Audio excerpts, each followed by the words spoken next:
28 қарашадан бастап еліміздің барлық кинотеатрларында қазақша дубляждалған Моана сіңілімнің оқиғасының екінші бөлімі жарық көреді. Соған орай сіздерге Моана мультфильмінің қызықты деректерін жинадық. Моана 2. Алғашында бұл оқиға жартылай құдай Мауи және оның көмекшісі Моана туралы болуы керек еді. Және Мауи басты кейіпкер, ал Моана өзінің сүйіктісін құтқаруы тиіс болған. Содан кейін бұл идеядан бас тартып, керісінше Моананы басты кейіпкер, ал Мауиді көмекшісі ретінде жасады. Моана есімі Жаңа Зеландия мен Гавай аралдарында қолданылады. Ол есім Гавай тілі мен маори тілінде де бір мағынаны білдіреді, яғни мұхит. Ол есімді қыздарға да, ұлдарға да қоя береді. Полинезия туралы фильмді жасауға, фильмдегі кейбір аспектілердің ойдан құралмағанын көрсетуге және оның Полинезия мәдениетіне негізделгеніне көз жеткізу үшін лингвистердің, антропологтардың, тарихшылардың, навигаторлардың және де тағы басқа көптеген адамдардың тобын жинады. Мысалы, Моананың киімі шынайы, ал ондағы қызыл элементтер оның көшбасшының қызы екенін көрсетеді.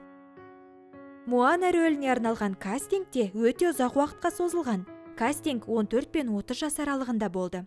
Рөлге ие болған Аулии Кравальо кастингтің соңғы күнінде таңдалған. Гавай аралдарының тумасы Аулии фильмнің премьерасы қарсаңында 16-ға толды, және ол YouTube-те жарияланған бейнероликтің арқасында кастингке шақырту алды. Аулиидің Моанаға ұқсайтыны кездей соқтық. Моананың келбеті Аулии рөлге таңдалғанға дейін жасалып қойған. Мауидің рөліне ешқандайда кастинг болмады. Фильмді жасаушылар оларға Дуэйн Джонсоннан басқа ешкім керек емес екенін бірден түсінді. Мауидің кейбір іс-қимылдары, мысалға қаспен қимылдатқаны тура Дуэйн Джонсоннан алынған болатын.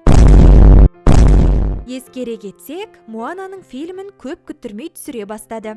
Мауидің рөлінде кім ойнап жатқанын біз айтпасақ та өздеріңіз білетін шығарсыздар. Ендеше бүкіл қазақ елі болып, 28 қарашадан бастап еліміздің барлық кинотеатрларында көрсетілетін Моананы көріп, қазақша дубляжды қолдауға бірге барайық.